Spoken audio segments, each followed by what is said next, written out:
3 words to describe Patrick. Athlete, rare, and champion. These are the moments that we play for. These are the moments that we play for. I believe in every single person in this circle. Believe in each other, fly around, and let's find a way to get a win. In trouble, flings it across his body. Slings it way down the field to Watkins. Launches down the middle, Hill, open, caught. Patrick Mahomes is already one of the most recognizable players in the NFL. Can't go against Patrick Mahomes, man. It's hard not to put Patrick Mahomes #1. The guy that jumps off the tape for me every time I'm watching it is Patrick Mahomes. But what if none of this ever happened? Because when you watch him today, the throws, the creativity, the way he moves, it all looks effortless. Awesome, look at his eyes. And even that little pump fake, he probably pump fakes more than any quarterback in the league. Like it was always meant to be this way. Week after week, he does things most quarterbacks wouldn't even attempt. And somehow, he makes it look normal. So it's easy to believe this was always the plan. That football was always the path. But it wasn't. He was 4 years old. First time I started taking him up to, it was in Shea Stadium. I had the clubhouse manager make him a little uniforms, watching him, run around, and I knew he was having a great time. Being able to go out there and shag BP and doing all those things was something that I'll never forget. He was out there diving and catching balls. I started thinking to myself, I said, a normal 5-year-old does not do stuff like this. Because before the MVPs, before the Super Bowls, before the league was changed forever, there was another path. A real one that made just as much sense. One with fewer risks. One he was already built for. And for a moment, that was the future. I loved being in the locker room at the field, so I would go there every single day.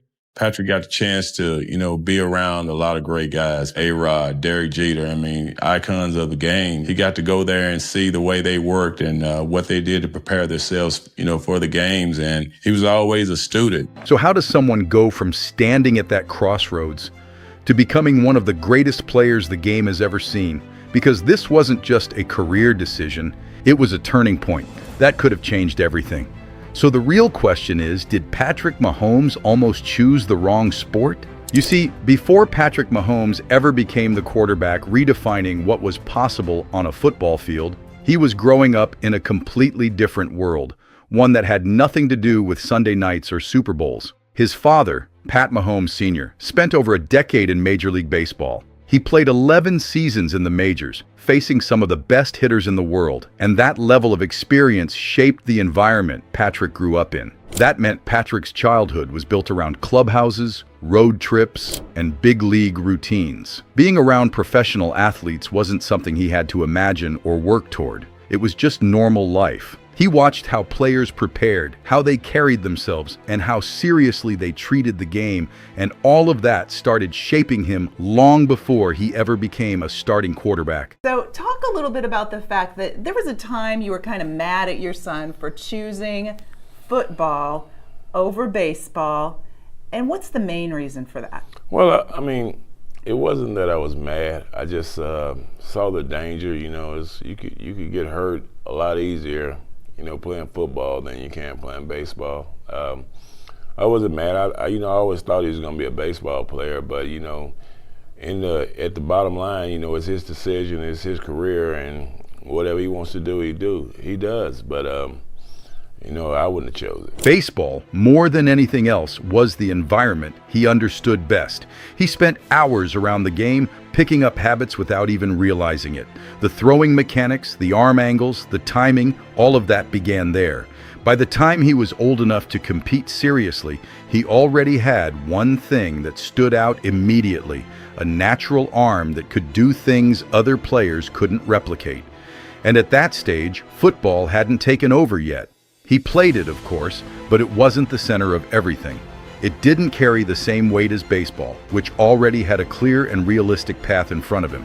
As he got older and moved through high school, the picture around him started to change. The environment he grew up in still mattered, but now his own performance was forcing a decision that couldn't be delayed much longer. At White House High School, he wasn't focused on just one sport. He played football, baseball, and basketball, and each one brought out a different part of his ability. On the football field, he showed flashes of creativity and arm talent that stood out, even if he wasn't viewed as a top-tier quarterback prospect at the time. By his senior year, those flashes had turned into production, as he threw for over 4,600 yards and 30 touchdowns in a single season. On the basketball court, he developed coordination and movement that translated into how he handled pressure later on. I thought I was going to be a basketball player growing up. I was a taller kid. I played point guard and all that different type of stuff. And then I got to my freshman year of high school, and I was like 6'2", 6'3", whatever I am right now, and I never grew again. And I figured how I played wasn't going to make it in the NBA. And in baseball, he looked like someone who already understood the game at a deeper level. That balance made him difficult to define.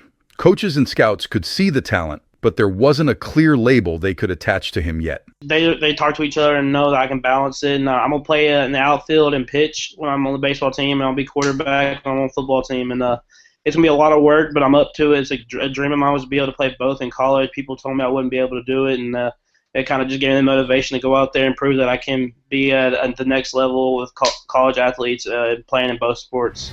In football recruiting, that matters more than people think. He was rated as a 3-star quarterback, which placed him in a large group of players who were considered solid, but not guaranteed to become anything special at the next level. Baseball told a different story. By his senior year, his arm strength and overall play behind the plate had drawn serious attention from professional scouts. That attention turned into a real opportunity when the Detroit Tigers selected him in the 37th round of the 2014 MLB draft. You were drafted in the MLB? Yes. Really? But yeah, very late. How? But then later you were drafted to play football? I knew it. Yeah. So I was projected to go in the top 5-ish rounds, but they like basically ask you how much money it's going to take for you not to play football. I mean, that's the best way to say it. Oh. I mean, they won't say it that way, but they're just like, come on, like if we draft you, we don't want to waste a draft pick. And I told them a number that they weren't going to pay. And first 5 rounds went by, I didn't get drafted. So I went to college, and they called me like 2 days later, and they're like, I remember the call. They called me, and they're like, hey, we drafted you. Detroit Tigers drafted you in like, I think it was 37th round or something like that. Oh. And they were like, we drafted you in the 37th round. We know you're playing football. We'll see you in 3 years. That moment changed everything, because now the decision wasn't theoretical anymore. It was real, immediate, and backed by a professional organization willing to invest in him. On one side, there was a clear path into professional baseball, a system he already understood, and a career that matched how he had grown up. On the other side, there was college football, where he would need to develop further, prove himself again, and take on a completely different kind of challenge. He chose football, committing to Texas Tech Red Raiders. That decision didn't come with guarantees. It didn't come with certainty about how his style would translate or how far it could take him.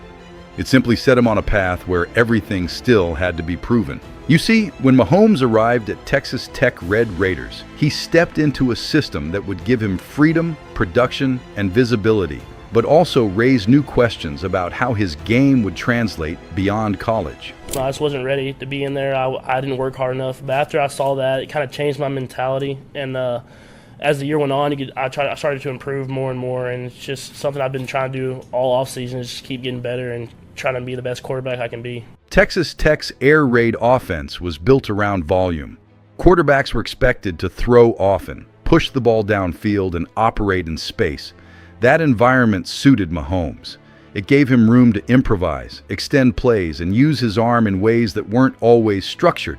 This year, it's kind of, I've solidified that starting spot, so I have to go out there, still compete, still work hard, but I get to have to try to be that more vocal leader to help get everybody going every single day. As he settled into the starting role, the numbers started to climb quickly. He threw for thousands of yards each season and became one of the most productive passers in college football. In 2016 alone, he passed for 5,052 yards and 41 touchdowns, leading the nation in total offense. The performance that captured attention more than anything else came in 2016 against Oklahoma. In that game, Mahomes accounted for 819 total yards, one of the highest single-game outputs in college football history. It was the kind of performance that showed everything at once: arm strength, creativity, and the ability to keep producing even in a chaotic game. At the same time, that same style led to hesitation from evaluators. Scouts were trying to project him into the NFL, and what they saw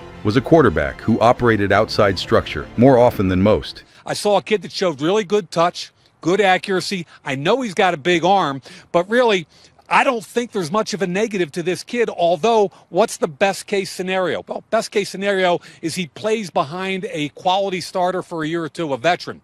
New Orleans, Arizona, one of those situations.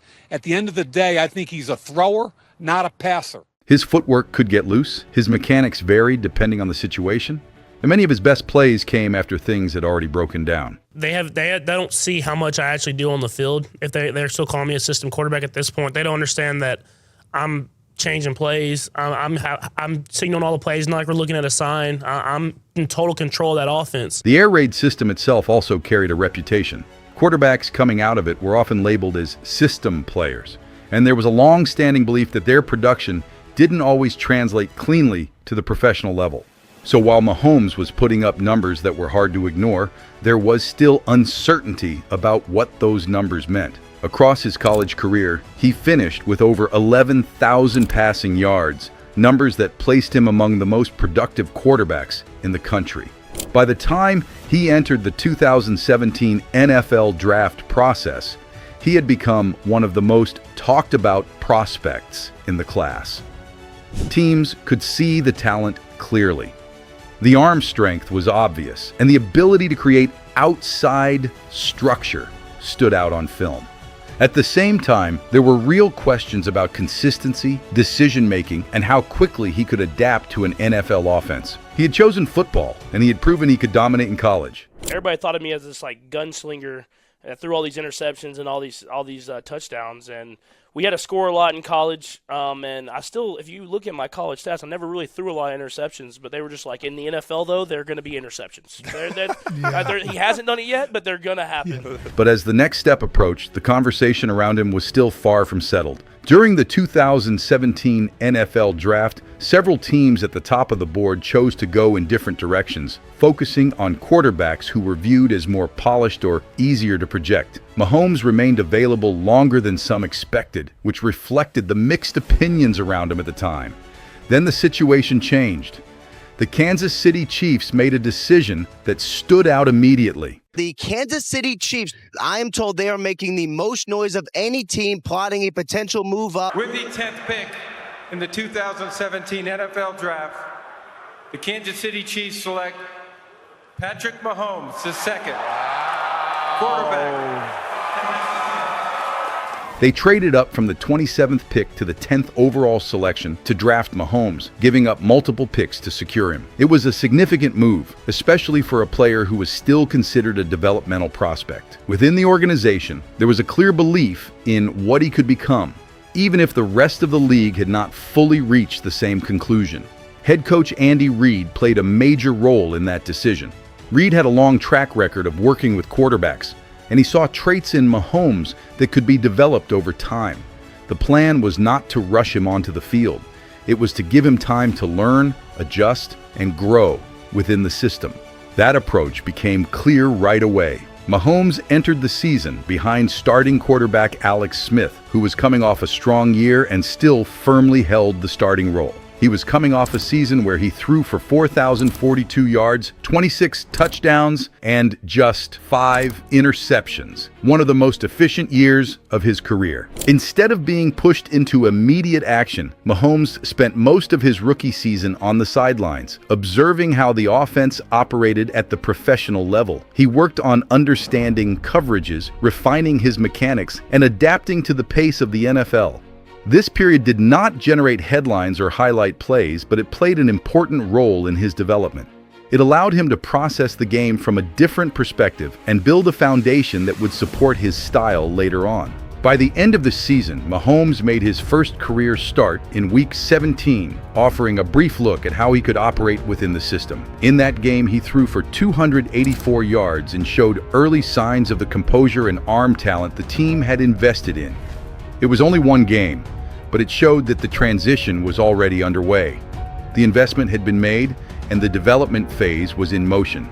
His rookie season, when he came to Denver to play us, he wasn't the typical rookie quarterback. He made all type of plays. He was able to complete a whole bunch of passes, come back and win the game. When I seen him throw that ball, I was like, oh my God. Just watching that game, I was like, Alex, you're in trouble, man. Alex, my boy, but that kid right there, he has to be on the field and he has to play.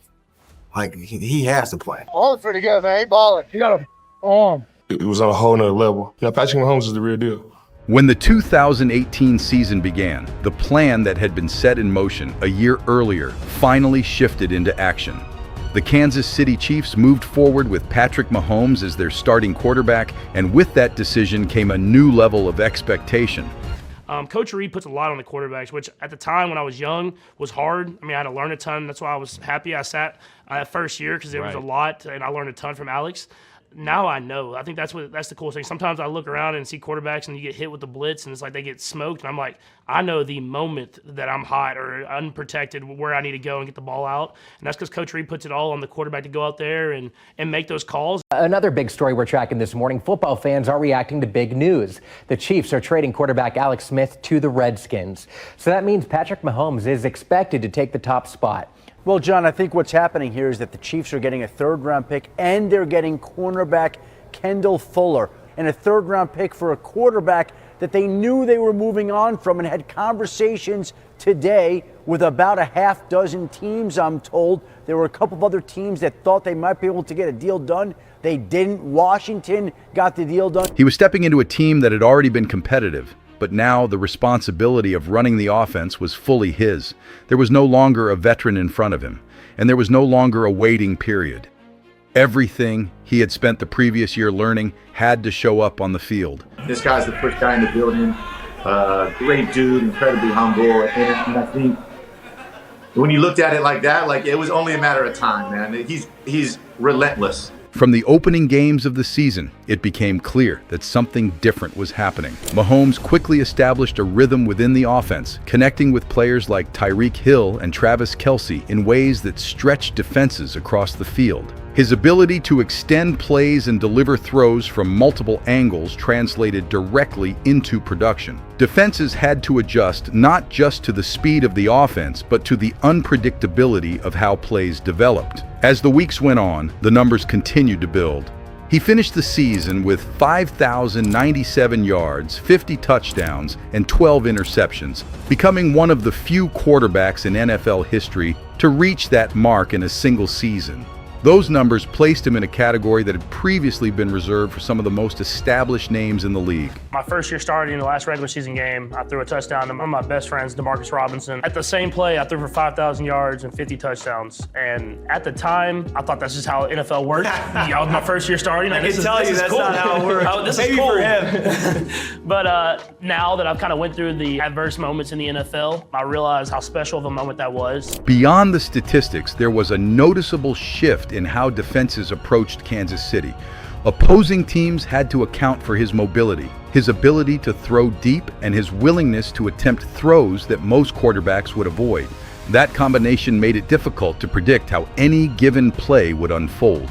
The Chiefs finished the regular season with a 12-4 record and secured the top seed in the AFC. Mahomes' performance throughout the year led to him being named the league's most valuable player, a recognition that reflected both his individual production and his impact on the team's success. In one season, the developmental phase had transitioned into full-scale production, and from that point forward, the conversation around him was no longer about potential. You say Mahomes? Yeah, Mahomes would be up there. I would love you to talk about Mahomes. I don't think you're going to get enough guys to talk about Mahomes, but I'll jump in. I'll jump on that train. Okay, let's jump on that train. Yeah, he's like really good at football. It's correct. like I'm just, You get that down? After that season, the expectations around him had shifted completely. He had already established himself as one of the most productive quarterbacks in the league, but there was still one question that followed him into the next phase of his career. Could that level of play translate into a championship? From what he did, he's an MVP for a reason, so yeah, you got to be a top 5 player. Has to move around in the pocket and then just flick it whenever he needs to, right in the chest of some guy. It was getting pretty frustrating playing him. When we seen him play the Chargers, it looked like he was about to throw the ball away while he was running out of bounds, and boom, found a guy in the end zone. So it's like plays like that that's kind of like, you got to be kidding me. That man, he does some crazy stuff.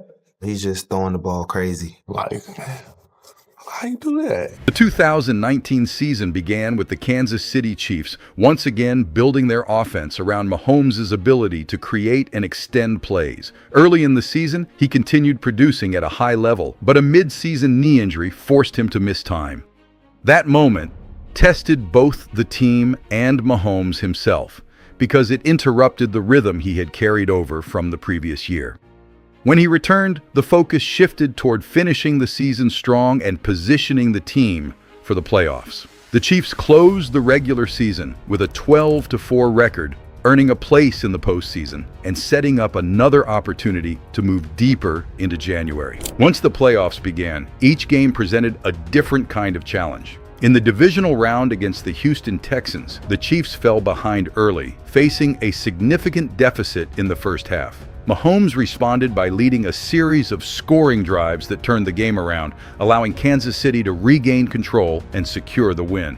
In the AFC Championship game against the Tennessee Titans, the situation required a different approach. The Titans focused on controlling possession, which meant the Chiefs had fewer opportunities with the ball. Mahomes adapted to that, combining passing and rushing plays, including a key touchdown run that helped shift momentum late in the first half. That progression led to Super Bowl 54 against the San Francisco 49ers. For much of the game, the Chiefs trailed, and the offense had difficulty finding consistency against a strong defensive front. As the fourth quarter approached, the margin remained tight, and the outcome was still uncertain. With time running down, Mahomes led multiple scoring drives, connecting on key plays that allowed the Chiefs to take control late in the game. Kansas City scored 21 points in the fourth quarter, turning a deficit into a 31-20 victory. Mahomes finished the game completing 26 passes for 286 yards, 2 touchdowns, and 2 interceptions. By the end of that game, the final piece had been added. The production, the development, and the early success had now translated into a championship. Now, the direction of his career had taken another step forward. You knew what you were talking about because your second year, you win the Super Bowl and the MVP here. What is it about it that makes it look, for us, so easy for what you do? Honestly, I always say it, but I truly believe it. I was blessed to be put in a great situation. I have a lot of great playmakers around me. I learned a ton from Alex Smith my first year, and then obviously I have one of the greatest coaches of all time. After winning Super Bowl 54, the conversation around Patrick Mahomes changed again. He had proven he could lead a team to a championship, and the expectation now was that Kansas City would continue building on that success. The 2020 season followed a familiar pattern in many ways. The Kansas City Chiefs remained one of the most efficient offenses in the league, and Mahomes continued producing at a high level. He finished the season with 4,740 yards, 38 touchdowns, and 6 interceptions. He threw for over 4,700 yards and helped guide the team to a 14-2 record, securing the top seed in the AFC once again. That success carried into the playoffs, where the Chiefs returned to the Super Bowl for the second consecutive year. This time, they faced the Tampa Bay Buccaneers, a defense that approached the game with a clear plan. Instead of relying heavily on blitzing, Tampa Bay focused on maintaining pressure with their front four while keeping additional defenders in coverage. That approach created a different kind of challenge. Throughout the game, Mahomes was consistently forced to move within and outside the pocket. Over the course of the game, he ran for nearly 500 yards behind the line of scrimmage while trying to avoid pressure, one of the highest totals ever recorded. The offensive line, dealing with injuries, struggled to contain the pass rush, which limited the time available for plays to develop. As a result, many of Mahomes' attempts came under pressure, often requiring him to adjust his positioning and throw from less stable platforms. Even in those conditions, he continued to create opportunities. Several plays required him to extend movement across the field while maintaining awareness of downfield options. Some of those passes reached receivers in position to make plays, though they did not always result in completions. The outcome of the game reflected the overall challenge. The Chiefs were held without a touchdown, and the Buccaneers secured a 31-9 victory. Yeah, I did. Obviously I didn't play the way I wanted to play, but what else can you say? All you can do is leave everything you have on the field, and I feel like the guys did that. They were the better team today. They beat us pretty good. The worst I think I've been beaten in a long time. It was the first Super Bowl loss of Mahomes' career, and it introduced a different kind of experience compared to the previous season. That game highlighted areas that would become important moving forward. It emphasized the importance of protection, adjustments within the offense, and the need to adapt when defenses applied sustained pressure without sacrificing coverage. As the season ended, the result did not change what Mahomes had already accomplished, but it did shape the next stage of his development. After the Super Bowl loss, the next phase of Patrick Mahomes' career became more about how he would respond over time rather than what he had already achieved. The expectation was no longer tied to potential or early success. It was tied to consistency, adjustment, and how his game would evolve as defenses adapted. The 2021 season reflected that shift. Defenses across the league began using deeper coverage looks, limiting explosive plays and forcing the Kansas City Chiefs offense to move the ball in shorter increments. That required patience and a different approach, and over the course of the season, Mahomes adjusted by taking what defenses allowed and reducing unnecessary risks. The Chiefs still finished with a 12-5 record and reached the AFC Championship game, showing that the offense could operate effectively even when the structure around it changed. Another major development came after that season when Tyreek Hill was traded. His speed had been a defining element of the offense, and his departure raised questions about how the unit would function without that vertical threat. Instead of relying on a single receiver to stretch the field, the offense shifted toward a more distributed approach, with multiple players contributing in different roles. He still finished the year with 4,839 passing yards and 37 touchdowns and 13 interceptions, showing that production remained consistent even as defenses adjusted. That adjustment became clear in the 2022 season. Mahomes led the league in passing yards and touchdowns, operating within an offense that emphasized timing, spacing, and decision-making. The Chiefs finished 14-3, securing the top seed in the AFC once again. In the postseason, they navigated a series of close games, including the AFC Championship, where Mahomes played through a high ankle sprain. That run led to Super Bowl 57 against the Philadelphia Eagles. In a game that remained close throughout, Mahomes directed multiple scoring drives in the second half, helping Kansas City secure a 38-35 victory and his second Super Bowl title. He finished with 5,250 yards and 41 touchdowns and 12 interceptions, earning both league MVP and Super Bowl MVP in the same season. It was surreal. I never had doubt that we were going to win, but I for sure was like, man, we're running out of time. But to find a way to win that game is something that I'll be able to relive the rest of my life. By this point, the conversation around him had expanded beyond individual seasons. It had moved into a broader discussion about sustained impact, adaptability, and how his career compared to others across different eras. The question at the beginning was whether he chose the right path. And now, it feels like he did. But when you step back and look at it from the start, that decision carries more weight than it seems, because there was a point where none of this was guaranteed, a moment where everything could have gone a different direction, where the same arm develops in a different sport, under a different system, with a completely different outcome. That version never happened, but it was close enough to be real, and that's what makes this story unforgettable, because it all came down to one choice. Two paths, two futures, two completely different legacies. On one side, a future in baseball. On the other, a chance to change the game of football forever. He chose football and everything that followed. The MVPs, the championships, the moments we've never seen before. All of it traces back to that single decision.